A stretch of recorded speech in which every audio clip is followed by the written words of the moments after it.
He's going to be very embarrassed that I'm going to do that. But his story resonates with me on all kinds of levels. And I think it is also a justification for us to take what we've done here this week very seriously. He's a young man who also facilitated one of the solution teams.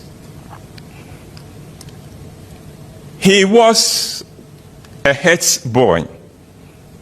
He was looking after cattle, not too far away from here, at Ucharit Junction.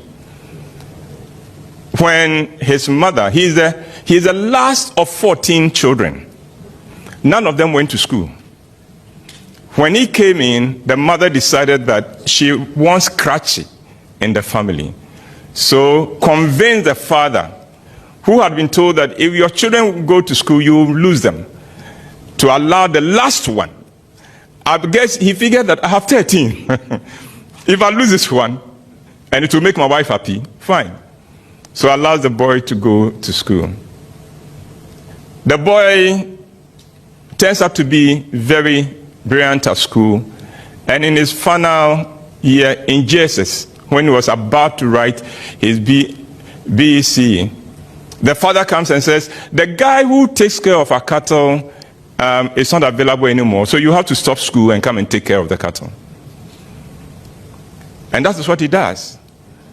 Until the headmaster of the school, called Mr. Jama, and another teacher in the school, Mr. Akrobeto, raid the house one day and go to the father and say, if you don't let that boy return to school, we'll get the police to arrest you.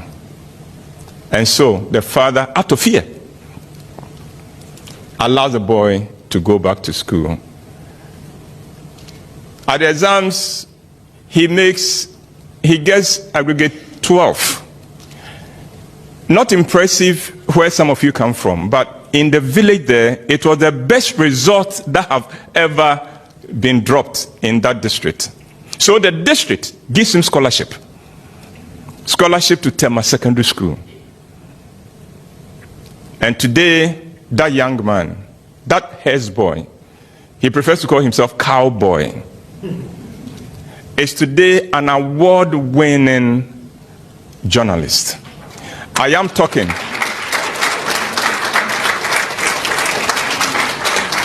One of the young men who fills me with a lot of hope in Ghana, his name, Umaru, Sanda, Amadu.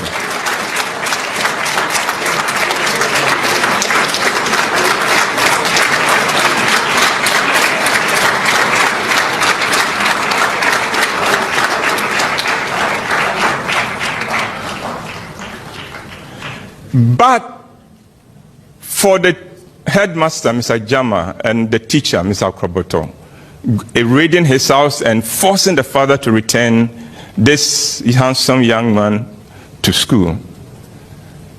But for the district giving him scholarship, we would have lost one of the finest. We would not have had one of the finest journalists Ghana has. And he's only beginning. The future for him is bright. But the reason why his story resonates with me is because his story is not too different from mine. Your Excellency, my father died when I was 14 years old. And with him went all my hopes for continuing education.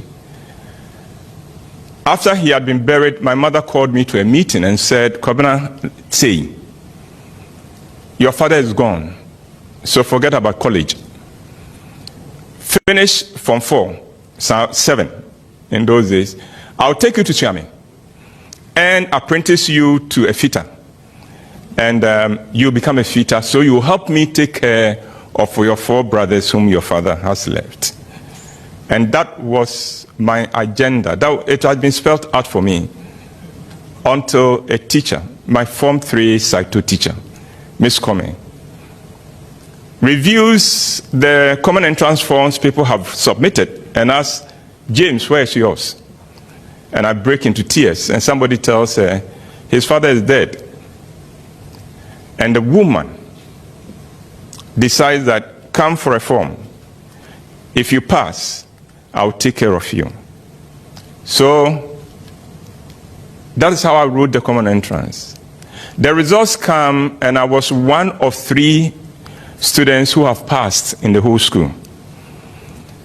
But her fortunes had changed. She couldn't honor. But because I was one of 3, the community go to my mother and said, whatever you will do to take this boy to college, please do it. And so my mother somehow found the resources to bring me to Accra to live with her brother. And the condition for living with them is that you sell bread to pay for your keep. And so it was that in secondary school, I carried bread on my head, on a tray, to pay for my keep. Again, but for Miss Come's kindness, there would have been no Whyte. There would have been a fitter who would have messed your car up.